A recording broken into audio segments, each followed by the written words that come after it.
বলেছিলাম যে আল্লাহ আমাকে গরু ছাগল হাঁস মুরগি না বানিয়ে আমাকে মানুষ বানান, বলেছিলাম? কেউ কি বলতে পেরেছি আমরা? এই কারণে বলা হয়ে থাকে অকাদ কুন্তা মা মাহিনা। আমি আগে ক্ষমা চেয়ে নিচ্ছি। আমার শ্রদ্ধেয় ইমাম আমাদের এলাকার গর্ব বলেছেন, আমাদের অহংকার বলেছেন, এসব কোনো কিছুরই মূল্য নেই। আপনি মাটি থেকে সৃষ্টি হয়েছেন, আবার মাটির সাথে মিশে যাবেন। কিসের এত অহংকার আমার? কিসের গর্ব আমার? ইসলাম আমাকে শেখায় এক পা যখন মাটিতে ফেলবে তখন মনে করবে এই মাটি থেকে আমার সৃষ্টি, আর এক পা যখন মাটিতে ফেলবে তখন মনে করবে এই মাটিতেই আবার আমাকে মিশতে হবে। প্রত্যেক কদমে যদি এই কথা কেউ চিন্তা করে তাহলে তার মধ্যে অহংকার জন্ম নিবে? সে গর্ব হবে? সে মানুষের উপরে জুলুম করতে পারবে? সে নিজেকে দম্ভ প্রকাশ করতে পারবে? এই কালাইয়া আমার, এই বাউফল আমার, এই দেশ আমার, এই দেশ আমার বাপের, এই দেশ আমার খালুর, এই দেশ আমার নানার, এই কথা বলার কেউ হিম্মত রাখে? সে নিজেই তো, বলেন পরের লাইনটা, সে নিজেই তো নিজের না। আপনি তো আপনার না। শফিকুল ইসলাম মাসুদ কোত্থেকে এসেছে? তার বাবা, তার মা, তার শিক্ষক, তার রাজনৈতিক নেতা, এই দেশের প্রধানমন্ত্রী, এমপি, কে তোমাকে নিয়ে এসেছে? অকাদ কুন্তা মা মাহিনা, একদম অপবিত্র, অপরিচ্ছন্ন এক ফোঁটা পানি ছিল তুমি। লজ্জাও তো থাকা উচিত মাসুদের। মাসুদ যখন গর্ব করে, অহংকার দেখায়, ওর তো লজ্জা হওয়া উচিত। ওর মনে করলে তো ওর নিজের মধ্যে হীনমন্যতা তৈরি হওয়ার কথা। আমি তো সে যে এক ফোঁটা অপরিচ্ছন্ন অপবিত্র পানি ছিলাম। ওমা কুনতা জাহিলা। আরে এত বড় বড় পণ্ডিতগিরি দেখাও, ডক্টর, শিক্ষক, বুদ্ধিজীবী, সাহিত্যিক, সাংবাদিক, ইমাম, খতিব, অধ্যক্ষ, প্রিন্সিপাল, কিসের সব তোমার? তুমি কি ছিলা? ওমা কুনতা জাহিলা, তুমি এতটা মূর্খ ছিলা, এত নিরক্ষর ছিলা যে গোটা 2 বছর জীবনের শুরুতে তোমার ভাষাই ছিল কান্না। কান্না ছাড়া ভাষাই ছিল না। 2 বছর কি ভাষা ছিল আপনার? ইংরেজি। 2 বছর কি ভাষা ছিল? আরবি। 2 বছর কি ভাষা ছিল? উর্দু। 2 বছর কি ভাষা ছিল? ফার্সি। কি ভাষায় কথা বলতেন? কান্নার ভাষায় কথা বলতেন। ওমা কুনতা জাহিলা। আরে শফিকুল ইসলাম মাসুদ, তুই তো একটা মূর্খ ছিলি, অজ্ঞ ছিলি, জাহেল ছিলি তুই। সেখান থেকে তোকে আমি এই জায়গায় নিয়ে আসলাম, আর এখন তুই এত এত উপাধি দেখাও। লজ্জা থাকা উচিত মাসুদের। ওমা কুনতা দাইফা। কি তাকব্বরি আমার! মাটিতে পা পড়ে না। সালাম দিলে সালামের জবাব নেওয়ার সময় থাকে না আমার। সালাম দেওয়া সুন্নাত, জবাব দেওয়া ওয়াজিব। আর এখন তো আমাদের একটা হলো রসুল সাল্লাহ সাল্লামের সিরাতের সুন্নাহ সালাম, আর একটা হলো নির্বাচনী এবং রাজনৈতিক সালাম। আসসালামু আলাইকুম, আসসালামু আলাইকুম, আছে না নাই? দেখবেন নির্বাচনের সময় সালামের হিরিক পড়ে যায়, বুঝাও যায় না ওইটা কি উচ্চারণ করে। আল্লাহ আমাদের হেফাজত করুন। আপনি একটা ওয়াজিব লঙ্ঘন করছেন। শফিকুল ইসলাম মাসুদ একটা ওয়াজিব লঙ্ঘন করে চলেছেন, খেয়ালই নাই আপনার। ওমা কুনতা দাইফা, এত দুর্বল ছিল তুমি। প্রস্রাব এবং পায়খানার মধ্যে হাবুডুবু খাইতা, কেউ একটু সরাইয়া না দিলে তোমার সাধ্য ছিল না ওখান থেকে পরিষ্কার হওয়ার। এত শক্তিশালী তুমি, তোমার বাহাদুরির শেষ নাই। খাট থেকে পড়ে গেলে উঠতে পারতা না? খাটে থাকলে নিচে নামার ক্ষমতা তোমার ছিল না। পিঠের নিচে হাতটা পড়ে গেলে কেউ সরায় না দিলে সরাইতে পারতা না। আবার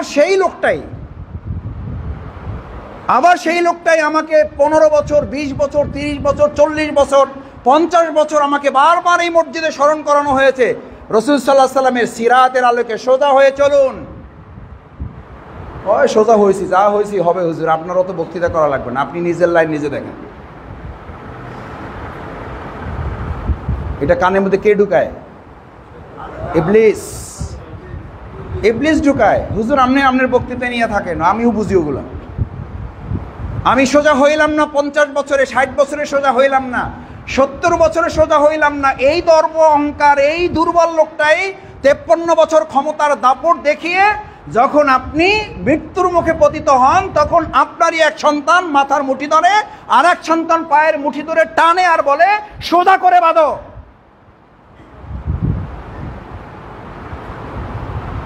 আমরা তখন সোজা হই না, নাকি তখন বলেন টাইট একটু আস্তে করো? নাকি সন্তান তখন আপনার মুখের দিকে তাকায় বলে হাত বাঁকা থাকলে অসুবিধা নাই, পা বাঁকা থাকলে অসুবিধা নাই, দাও বাঁকাই রাখো? বাঁকা থাকতে দেয়? কি করে? দুই দিক থেকে দুই সন্তান সমানে টানে আর বলে সোজা করো।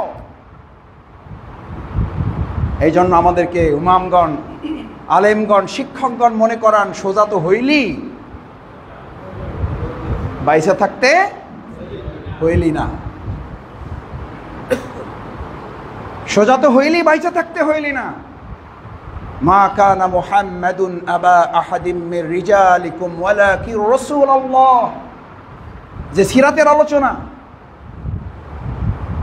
ওনার পিতা মাতা সন্তান নিয়ে আলোচনার জন্য আলোচনা নয়, উনি কার সন্তান ছিলেন এটি মূল আলোচনার শিক্ষণীয় নয়। মা কানা মুহাম্মাদুন আবা আহাদিম মির রিজাল ওয়ালাকিন রাসূলুল্লাহ। তিনি কি? আল্লাহ রাসূল। তিনি আব্দুল্লাহর সন্তান, এটি বড় পরিচয় নয়। এই পরিচয় নিয়ে আপনি চোখের পানি ফেললে খুব লাভ হবে না। আল্লাহ তাআলাই স্মরণ করেছেন, মা কানা মুহাম্মাদুন আবা আহাদিম মির রিজালিকুম ওয়ালাকিন রাসূলুল্লাহি ওয়া খাতামান নবীন। আপনি ওয়ালাকিন রাসূলুল্লাহ পর্যন্ত মানলেন গোটা কোরআনের। একটু ভালো করে সিরাতের বেশি আলোচনা, হুজুর আমাকে 30-25 পর্যন্ত টাইম দিয়েছেন, আমি ও পর্যন্ত যেতে চাই না। আলোচনা বেশি দরকার নেই। এই জামানা সম্পর্কে রাসূল সাল্লাল্লাহু আলাইহি ওয়াসাল্লাম স্মরণ করিয়েছেন, এই জামানায় আলোচনা বেশি হবে, আমল এখান থেকে আল্লাহ হেফাজত করুন। আমিন। এত আলোচনা কি? আপনিও এখন মনে মনে অনেকে বলেন মাসুদ ভাই যা বলবেন না জানি, আল্লাহ মাফ করুন, এরকম কেউ করছেন, কিন্তু শয়তান ঠিকই। আল্লাহ রসুল করিম সাল্লাল্লাহু আলাইহি সাল্লাম এই জামানার ফিতনা, এই জামানার ভয়াবহ দুরারোগ্য ব্যাধি সম্পর্কে এটা বলেন নাই তোমাদের অর্থের সংকট হবে, এটা বলেন নাই তোমাদের শিক্ষার সংকট হবে, এটা বলেন নাই তোমাদের ফ্ল্যাট প্লট টাকার সংকট হবে। রসুল করিম সাল্লাল্লাহু আলাইহি সাল্লাম ভয়াবহ ব্যাধির কথা বলেছেন। আব্দুল্লাহ ইবনে মাসউদ রাদিয়াল্লাহু তাআলা আন ক্বালা রাসূলুল্লাহ সাল্লাল্লাহু আলাইহি ওয়াসাল্লাম। ভালো করে মনে রাখো আব্দুল্লাহ ইবনে মাসউদ, একটা জামানা আসবে আমার উম্মার মধ্যে একটা ভয়াবহ ব্যাধি তৈরি হবে, একটা রোগ, যেই রোগের কোনো কি থাকবে না, ঔষধ থাকবে না, দুরারোগ্য ব্যাধি। এই দুরারোগ্য ব্যাধি করোনার কথা বলা হয় নাই, এই দুরারোগ্য ব্যাধি টাইফয়েডের কথা বলা হয় নাই।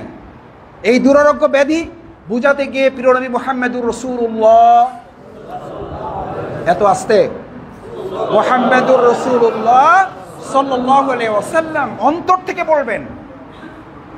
নিশ্চয়ই আপনার অন্তর থেকে বলেছেন, কিন্তু এমনভাবে বলবেন যেন গায়ের পশমগুলো আপনাকে শিরশির করে দেয়। প্রিয় নবী মুহাম্মদুর সাল্লাল্লাহু আলাইহি ওয়াসাল্লাম। আরে ভাই, নিজের বাবা, নিজের মা, নিজের সন্তান, নিজের নেতা নেত্রীর নাম এত জোরে জোরে 15.5টা বছর তো নিলাম আমরা।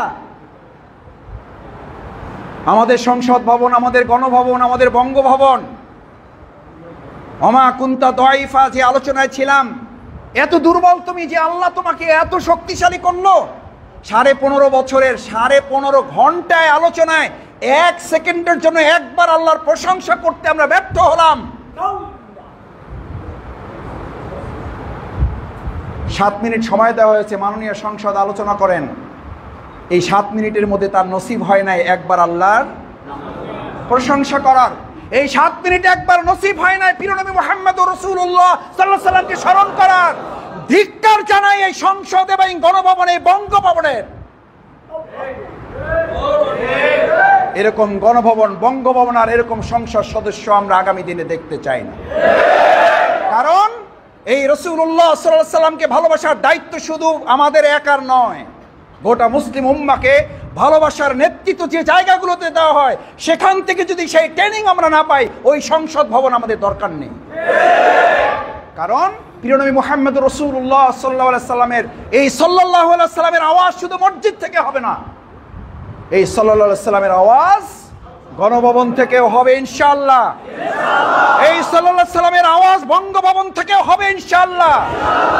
এই সাল্লাল্লাহু আলাইহি সাল্লামের আওয়াজ আমাদের সংসদ সদস্যরা উঁচা গলায় বলবেন ইনশাআল্লাহ। এটা হচ্ছে সিরাত। সিরাতকে ভাগ করে ফেলছি আমরা। এটা মসজিদের আলোচনা, মসজিদ পর্যন্ত রাখেন হুজুর, বাইরে যায়েন না। কে বলেছে এটা? কোথায় পেয়েছি? শফিকুল ইসলাম মাসুদ। ওমা কুনতা দাইফা, এত দুর্বল মানুষ, কোথা থেকে শক্তি পাইলা তুমি? কে দিয়েছে তোমাকে এটা? যে আল্লাহ দিয়েছে সে আল্লাহর প্রশংসা করতে পারলো না শফিকুল ইসলাম মাসুদ। তার আলোচনার মধ্যে, তার আধা ঘন্টা 1.5 ঘন্টা আলোচনায় একবার আল্লাহ রসুলের দুরূদ পেশ করার সুযোগ হইল না। ও কপাল পরা, ও বদনসিব।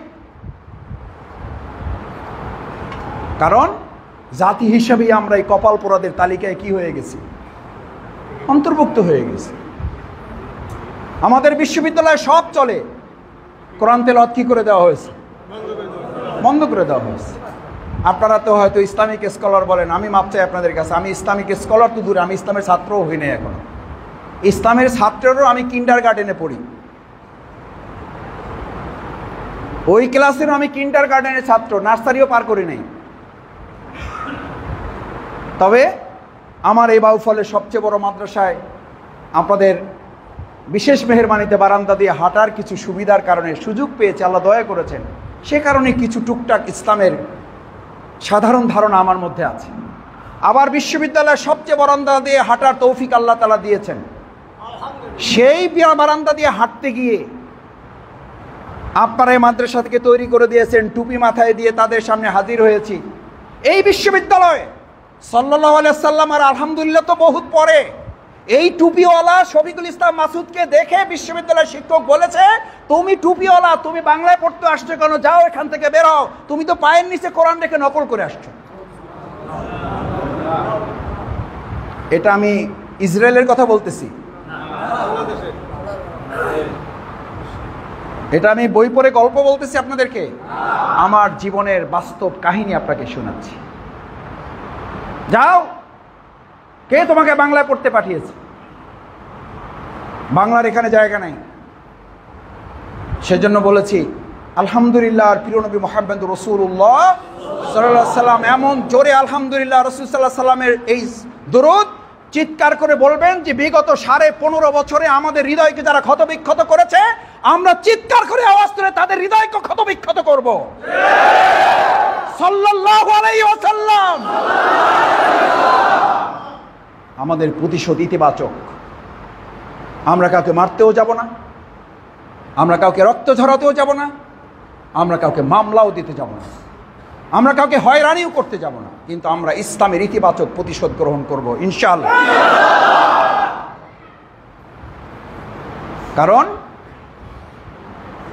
ওমা কুনতা দাইফা, এত দুর্বল মানুষটাকে আল্লাহ তাআলা এত সুন্দর সুঠাম দেহের অধিকারী করলেন। আপনাকে গরু ছাগল হাঁস মুরগি বানালে কি করতে পারতেন?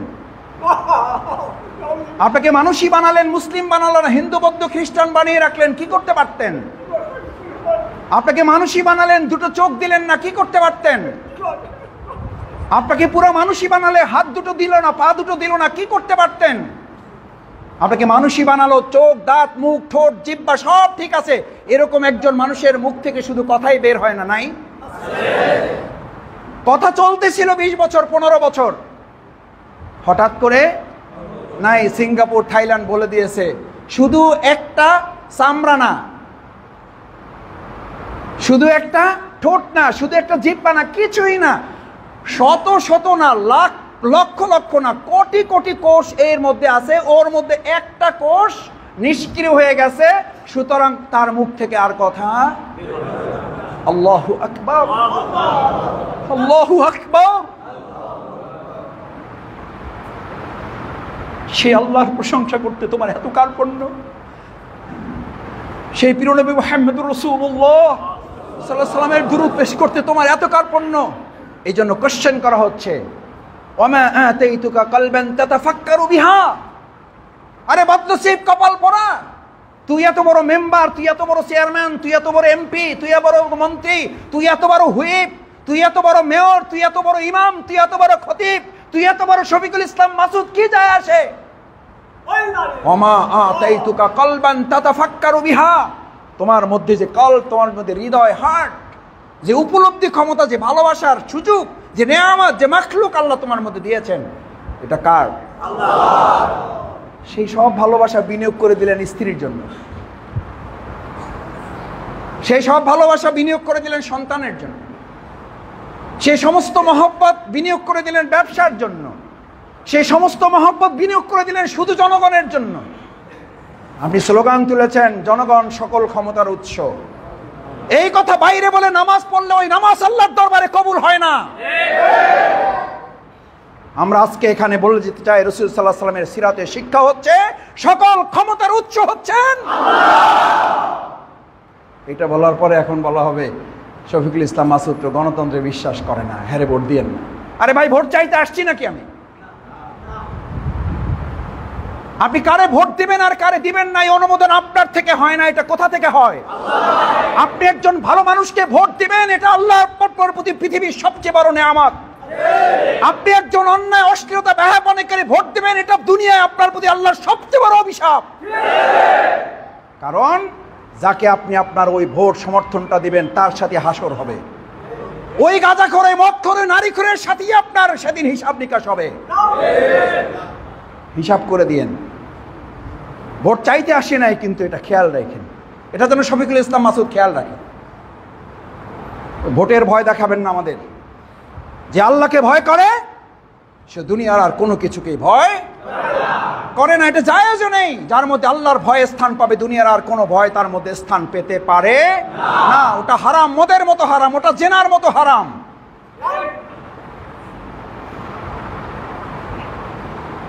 কারণ যে সালাত আপনি আদায় করবেন, রাসূল করিম সাল্লাল্লাহু আলাইহি ওয়াসাল্লাম এই সালাতেরই তো সিরাত শিখিয়েছেন। আরে ভাই, সিরাতের বর্ণনা আপনি আমি আমার মতো করে দিলে হবে? প্রিয় নবী মুহাম্মদুর রাসূলুল্লাহ সাল্লাল্লাহু আলাইহি ওয়াসাল্লামের জীবন সম্পর্কে জানতে চাওয়া হয়েছে। আয়েশা রাদিয়াল্লাহু তাআলা আনহার চেয়ে কি আপনি রাসূল সাল্লাল্লাহু আলাইহি ওয়াসাল্লামের জীবন সম্পর্কে ভালো জানবেন? না। আমাদের বড় হুজুর বেশি জানবেন? না। আমাদের বড় আলেম বেশি জানবেন? না। আমাদের বড় পীরে কামেল বেশি জানবেন? না। কে জানবেন? হযরত আয়েশা রাদিয়াল্লাহু তাআলা আনহা। তিনি এটা বলতে পারতেন, আমি সব জানি, আমি বলতেছি শোনো, বসো। বলেছেন? কি বলেছেন? ইকরাউল কুরআন। কি পড়ো? কোরআন হচ্ছে গোটা কোরআন হচ্ছে রাসূল সাল্লাল্লাহু আলাইহি ওয়াসাল্লামের জীবনী। সুবহানাল্লাহ। এখন সেই কোরআনে রাসূল সাল্লাল্লাহু আলাইহি ওয়াসাল্লামের জীবনে বাদ দিয়ে থুইয়া মোমবাতি ছিল না, কেরাসিন ছিল, আলো ছিল না, অন্ধকার ছিল, কি ছিল এই আলোচনা করে 1.5 ঘন্টা পার করে দেয়। ওখান থেকে একজন মুসল্লি কোনো শিক্ষা নিয়ে যেতে পারে না। কারণ এটার জন্য শুধু আমাদের ইমাম এবং খতিব যে দায়ী তা নয়। এই যে একটু আগে মসজিদের খেদমতগারের কথা উল্লেখ করেছি, মসজিদের কমিটি আবার কি?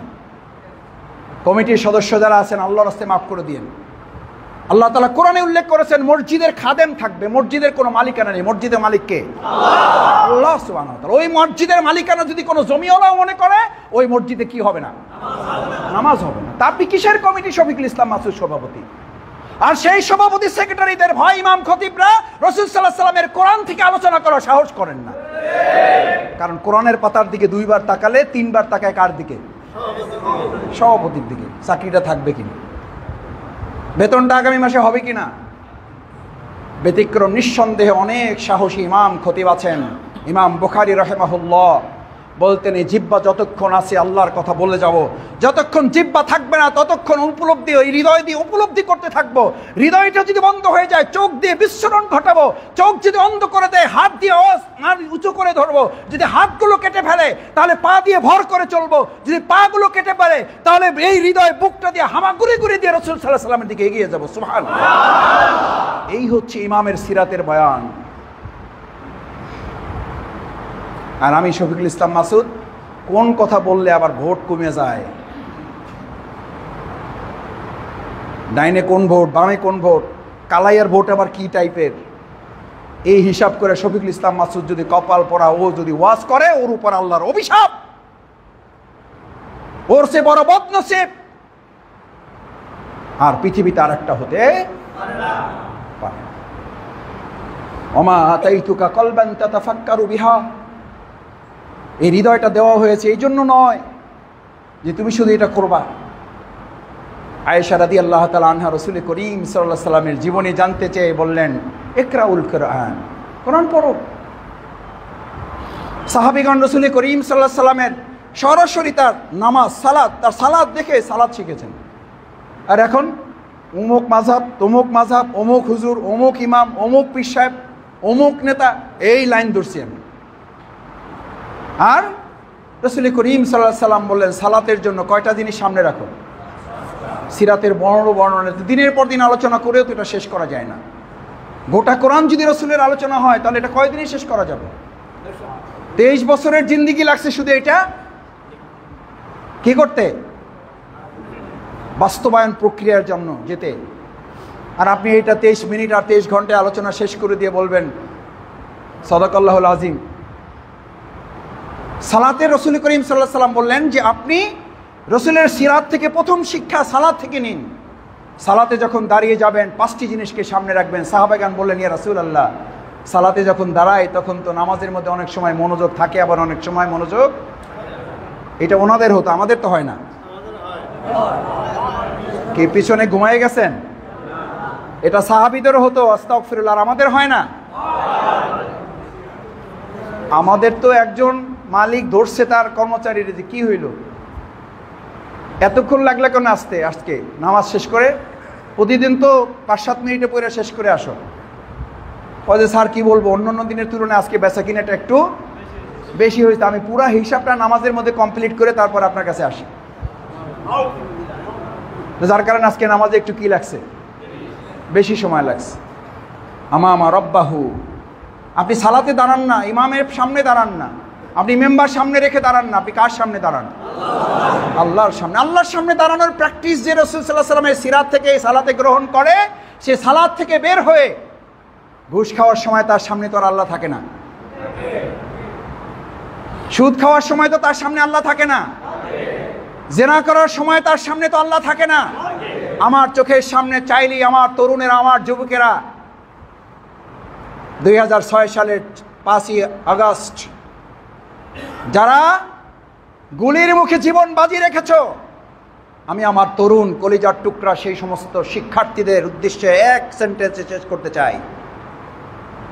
যারা গুলির মুখে জীবন বাজি রেখে অন্যায় বৈষম্যের বিরুদ্ধে রাষ্ট্রীয় সংস্কারের আন্দোলন তুলে তোমরা নিজেদেরকে সফল করেছ, এই সফলতা সামগ্রিকভাবে হয়েছে।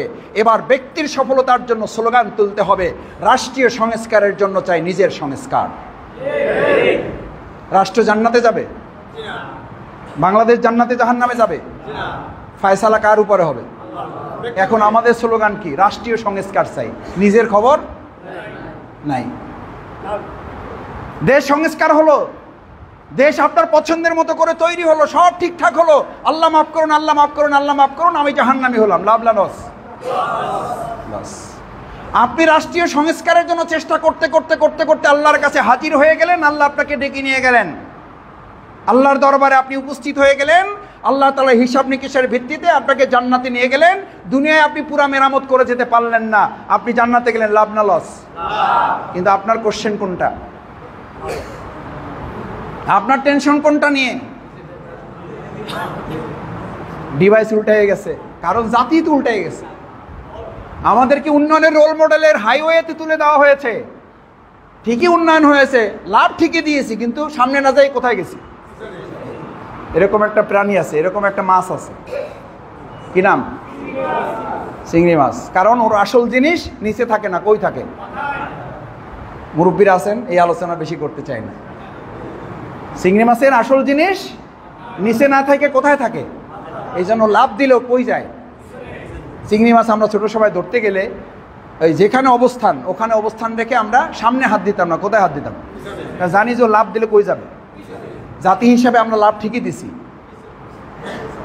কিন্তু আমাদের মাথায় সিরাত না থেকেছে আমাদের কোনো একজন ব্যক্তির ইতিহাস। সিরাতের ইতিহাস না ঢুকিয়ে ব্যক্তির ইতিহাস ঢুকিয়ে চিংড়ি মাছের জাতিতে পরিণত করে আমাদেরকে সামনের পরিবর্তে পিছনে নিয়ে যাওয়া হয়েছে। আবার বলছি, কোনো ব্যক্তি কোনো দল নিয়ে আলোচনা আমার উদ্দেশ্য নয়। প্রকৃত সিরাত যদি বুঝতে হয়, যদি মনে করেন এটা অনুসরণ করতে হবে, তাহলে হৃদয় খোলা মন নিয়ে এখানে বসতে হবে। আমার কথায় ত্রুটি থাকলে আমার শেষে আমাকে ধরবেন, যে শাস্তি দেবেন মাথা পেতে নেব। কারণ আমার সামনে কোনো ছাত্র নাই, আমার সামনে আমার সম্মানিত সব শিক্ষকরা বসে আছেন। আমি ছাত্ররও যোগ্য নই, আমি বলেছি আমি কিন্ডার গার্ডেনের ছাত্র নই, আমি নার্সারিও পার করতে পারি নাই। আপনারা স্নেহ করেন, এখানে দাঁড় করেছেন, দুটা কথা বলতে হবে, দায়িত্বের কারণে বলতে হচ্ছে। আমামা রব্বাহু, রাসূল করিম সাল্লাল্লাহু আলাইহি সাল্লামের সালাতের সিরাত হচ্ছে, তুমি যখন সালাতে দাঁড়াও, তুমি তখন এই ওয়ালের সামনে দাঁড়াও না, কার সামনে দাঁড়াও? আল্লাহর সামনে। এই ভয় যদি একটা জাতির মধ্যে নামাজ সালাত তৈরি করে দিতে পারে, তাহলে সেই জাতির জন্য আর র্যাব লাগে না, যৌথ অভিযান লাগে না, সেনাবাহিনী নামান লাগে না, গুলি করা লাগে না, গুলি করে বাসার ভিতরে বাচ্চা এবং শিশু নারীদেরও হত্যা করা লাগে না। আর ক্ষমতার শেষে আমাদের পালাবারও প্রয়োজন হয় না। কেন পালাতে হলো?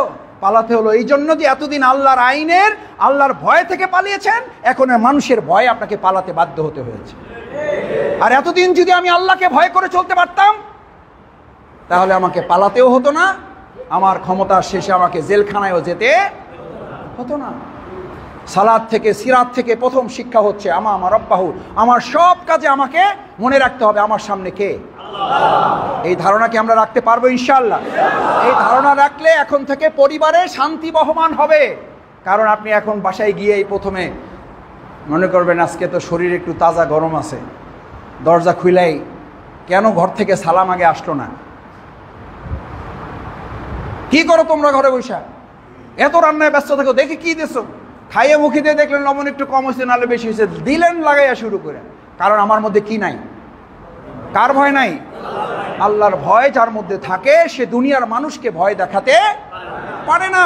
আপনি তো আল্লাহর ভয় আমার মধ্যে না থাকার কারণে ওখানে যাই তো পণ্ডিতগিরি শুরু করে দিয়েছেন, ওখানে তো বাহাদুরি শুরু করে দিয়েছেন। ছেলে সন্তানরা ততস্থ থাকে, কারণ তারাও পরিচয় দেয় আমার বাবা রাজনীতিবিদ, এর মাথা কিন্তু সবসময় কি থাকে? আমি আমার কিছু পরিবার এরকম দেখে তারপরে বলতেছি, অভিজ্ঞতা থেকে বলছি। আমার বাবার মাথা গরম থাকে, কারণ সে কি করে? স্বামী স্ত্রী পরিচয় দেয়, বলে যে উনি ঘরে কোনো সময় দিতে পারেন না। সিরাত, এখান থেকে সিরাত। শফিকুল ইসলাম মাসুদ জান এখান থেকে সিরাত শেখে। মসজিদে সময় দিতে দিতে, জামাত ইসলামীতে সময় দিতে দিতে, ছাত্র শিবিরে সময় দিতে দিতে, আমার ছেলে 5 ওয়াক্ত নামাজ এবং ফজরের নামাজ জামাতে পড়ে কিনা আমার খবর নাই, আমি গোটা দেশ মেরামতের কাজে ব্যস্ত। লাভ না ধ্বংস? ধ্বংস, ধ্বংস। আমামা রব্বাহু, রাসূল করিম সাল্লাল্লাহু আলাইহি সাল্লাম সাহাবীদের বললেন, আরা জাহরাল মালাকুল মাউত, সালাতে যখন দাঁড়াও সামনে আল্লাহকে রাখো, পিছনে কারে রাখো? ভাবখানা এরকম কে বলতো, মোটামুটি একটা লাইনে আসছো, যেইভাবে সেলফি টেলফি তোলে তোমার মন্ত্রী নিশ্চিত, বলা যায় না, চান্সে প্রেসিডেন্টও হয়ে যাইতে পারো। আর ইসলাম, নামাজ, সালাত, সিরাত তোমাকে শেখাচ্ছে প্রত্যেক সেকেন্ড তোমাকে ভাবতে হবে এই হচ্ছে আমার জীবনের শেষ, আজকের জুমাই হচ্ছে আপনার জীবনের শেষ। এই কথাটা এখন আমি বলার আগ পর্যন্ত আমি আপনাদের এই কঠিন পরীক্ষায় ফেলতে চাই না। আমি এই কথাটুকু বলার আগ পর্যন্ত মসজিদে ঢুকতে গিয়ে কে কে এই চিন্তা করে মসজিদে ঢুকেছেন, দিস ইজ মাই লাস্ট সালাত ফ্রম লাইফ। বুকে হাত দিয়ে 30 সেকেন্ড নিজের বিবেকের কাছে জিজ্ঞেস করুন। হাত তুলতে বললে এই পরীক্ষায়, সহজ পরীক্ষা, বড় বড় পরীক্ষায় আপনারা পাশ করেছেন, ডিগ্রি নিয়েছেন, কিন্তু রাসূল সাল্লাল্লাহু আলাইহি ওয়াসাল্লামের এই সিরাতের আজকের এই পরীক্ষায় কে কে পাশ করবেন আল্লাহু আলাম। দিস ইজ সালাত। আপনি আজকের জুমা এমন ভাবে আদায় করবেন যে আপনার জীবনে আসর পড়ার সময় হবে না মাঝখানে সালাতুল আসর, না মাঝখানে হবে সালাতুল জানাজা। এই চিন্তা, এই দৃষ্টিভঙ্গি নিয়ে কে কে মসজিদে আমি প্রবেশ করেছি, আমি নিজেও চিন্তা করার সুযোগ পেয়েছি। অথচ সালাত, অথচ সিরাত, অথচ রাসূল করিম সাল্লাল্লাহু আলাইহি ওয়াসাল্লাম সাহাবীদেরকে মনোযোগ আকর্ষণ করতে বলেছেন, সালাতে দাঁড়াবার সময় প্রথম এটা ভাবো যে এই হচ্ছে তোমার জীবনের আরা জাহরাল মালাকুল মাউত, তোমার পিছনে মালাকুল মাউত দাঁড়িয়ে আছেন, শুধু নির্দেশ দিবেন কায়েত হয়ে পড়ে যাবা। আমি এরকম ঈদুল আজহার মসজিদে আলোচনা করছি, আমার ডান পাশে মেম্বার সাহেব, আমার ওয়ার্ডের মরহুম আব্দুর রাজ্জাক সাহেব, এই ডান পাশে এরকম বসা, বাম পাশে আলোচনা চলছে, হঠাৎ উনি কাত হয়ে পড়ে গেছেন। আমরা ভাবলাম যে বোধহয় কোনো অসুবিধা হয়েছে, ধরলাম, ধরার পরে আর ওনাকে উঠানো যায় না, শক্ত হয়ে গেছে, শেষ। ঈদুল আজহার নামাজ হয়েছে নাকি জানাজা হয়েছে? জানাজা। আমরা ঈদুল আজহার সালাত শেষ করে ওনার জানাজা হয়েছে, ওনার নসিবে কি হয় নাই? এরকম, শুধু এরকম মরহুম আব্দুর রাজ্জাক, আমরা তো কেউ না এরকম, আমরা তো কেউ না। এই আজকে জুমা পর্যন্ত আপনি টিকবেন কিনা তারই তো কোনো, আর সেই লোকের কত টার্গেট ভাই, একটু দেখেন। মাসুদ ভাই, মোটামুটি তো আপনি লাইনে চলে আসছেন, এখন কিন্তু আপনার কাছে আমাদের অনেক চাওয়া পাওয়া, নাইলে কিন্তু আসি, নাইলে কিন্তু নাই, বুঝছেন? কিন্তু আমরা দাঁতে মাতাল, তাহলে ঠিক। কিসের এত ভবিষ্যৎ, কিসের এত প্রত্যাশা? আপনার ভবিষ্যৎ তো মালাকুল মাউত শুধু বলবে ইন্নামা আমরুহু ইজা আরাদা শাইয়ান কুন ফায়াকুন, ব্যাস, শেষ। সম্মানিত মুসল্লিয়ানে কেরাম, ছোট করে 3টা পয়েন্ট বাকি বলে দেই, সময় শেষ হয়ে গেছে। জি, 3টা পয়েন্ট বাকি, প্রথম 2টা বলেছি। সামনে কাকে রাখবো, পিছনে কে থাকবে? এই দৃষ্টি যদি আপনার থাকে তাহলে বাসায় গিয়ে আমার মাথা গরম করব? তাহলে ব্যবসায় 2 নাম্বারই করব? তাহলে আমি দুর্নীতি করব? তাহলে টাকা ব্যাংকেও রাখবো, কিছু বিদেশেও পাচার করব? তাহলে যারে তারে অপমান লাঞ্ছিত করব? তাহলে আমি ক্ষমতার দম্ভ দেখাবো? তাহলে বলবো এই খালাই আমার? তাহলে বলবো শফিকুল ইসলাম মাসুদ এখন মোটামুটি পাওয়ার পাইছে, বাউফল আমার? ওর পিছে কে খাড়াই আছে? মালাকুল মাউত। পরেরটা কত ভয়ঙ্কর, রাসূল করিম সাল্লাল্লাহু আলাইহি ওয়াসাল্লাম বললেন তাহতা আকদামিল পুলসিরাত। আরে গর্দব, তুই তো সালাতে দাঁড়াস, তুই এই সের উপরে দাঁড়াও নাই, ফ্লোরে দাঁড়াও নাই, তুই তো টাইলসের উপরে দাঁড়াও নাই, তুই সালাতে দাঁড়িয়ে ভাববি তুই দাঁড়াইছো কিসের উপরে? তাহতা আকদামিল পুলসিরাত, তোর পায়ের নিচে কি? পুলসিরাত। পুলসিরাতের ভয়াবহ বর্ণনা রাসূল করিম সাল্লাল্লাহু আলাইহি ওয়াসাল্লাম কি দিয়েছেন? সেই ভয়াবহ বর্ণনা আপনার মাথার মধ্যে থাকলে তো নামাজ আপনার শেষই হওয়ার কথা না। আর নামাজ শেষ হবে কি? 1 সূরা দিয়ে 2 রাকাত শেষ করে। কাজে মাসুদ ভাই আজকে একটু ব্যস্ততা ছিল, তো প্রথম রাকাতে সূরা ইখলাস পড়ছি, পরের রাকাতে কুল্লু আল্লাহ পড়ছি। সূরা কয়টা পড়ছে? কয়টা পড়ছে? বলছে কয়টা পড়ছে? কয়টা? 1 খান পড়ছে। ওই যে মামা বাড়ি থেকে গরু 2টা দিতে চাইছে, আর 2টা দিবে, মোট কয়টা পাইছে? কয়টা? 2টা দিতে চাইছে আর 2টা দিবে, কয়টা পাইছে? জাতি হিসেবে আমরা হইলাম ওরকম। নামাজ আপনার শেষ হওয়া তো পরের কথা, আগের রাকাতে কি করছে পরের রাকাতে মনে না থাকার কারণে ওই একই সূরা দিয়ে 2 রাকাত।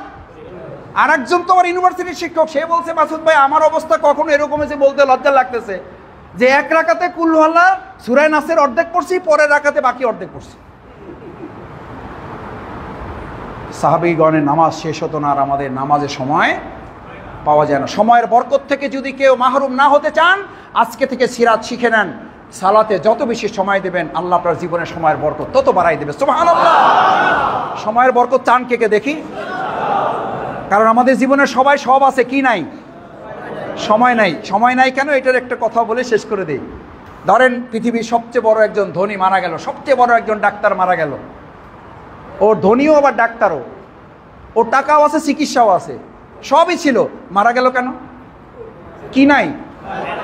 কি নাই? কি নাই? এই সময় যদি বাড়াতে চান, আজকে থেকে নামাজের সময় বাড়িয়ে দেব ইনশাআল্লাহ। খালি ফরজ পড়বেন না, নফল পড়বেন, সুন্নাহ পড়বেন, ওয়াজিব পড়বেন, ওয়েতর পড়বেন, সালাতুল হাম পড়বেন, সালাতুল তাসবিহ পড়বেন, সালাতুল